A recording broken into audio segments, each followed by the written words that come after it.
আসসালামু আলাইকুম। আল সুন্নাহ পরিবারে আপনাদের সবাইকে জানাই আন্তরিক স্বাগত। আমাদের এই প্ল্যাটফর্ম শিক্ষণীয় আলোচনা ও জ্ঞান অর্জনের এক অনন্য মাধ্যম। এখানে আমরা গুরুত্বপূর্ণ ইসলামিক বিষয় নিয়ে আলোচনা করব, যা আপনাদের জীবনকে আলোকিত করবে।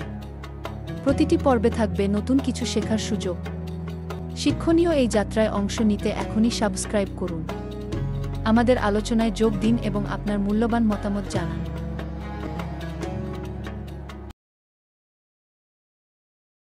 আমি আবদুল্লাহ ইবনু মাসুদ রাহমাতুল্লাহ আলাইহির সঙ্গে মিনায় পৌঁছলাম। এ সময় উসমান ইবনে আফফান রাদিয়াল্লাহু আনহু এসে তার সাথে মিলিত হলেন। তখন তিনি তার সঙ্গে দাঁড়িয়ে কথা বলতে লাগলেন। উসমান রাদিয়াল্লাহু আনহু তাকে বললেন, হে আবু আব্দুর রহমান, আমরা কি আপনার সঙ্গে এমন একটি যুবতী মেয়ের বিয়ে দিব না, যে হয়তো আপনার অতীত কিছু স্মৃতি স্মরণ করিয়ে দিবে? রবি বলেন, আবদুল্লাহ ইবনু মাসুদ রাদিয়াল্লাহু আনহু বললেন, আপনি যদি এই কথা বলেন, তবে রাসূলুল্লাহ সাল্লাল্লাহু আলাইহি ওয়াসাল্লাম আমাদের বলেছেন, হে যুব সমাজ, তোমাদের মধ্যে যে দাম্পত্য জীবনের ব্যয়ভার বহন করতে সক্ষম, সে যেন বিবাহ করে, কারণ তা বিবাহ দৃষ্টিকে নিচু করে এবং লজ্জাস্থানকে সুরক্ষিত করে।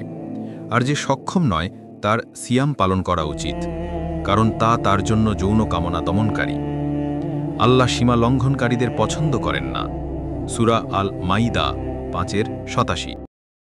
তো ধন্যবাদ সবাইকে আপনাদের মূল্যবান সময়কে দ্বীনের পথে ব্যয় করার জন্য।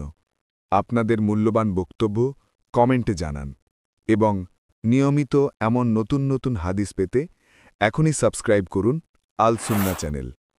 আসসালামু আলাইকুম। ভালো থাকুন।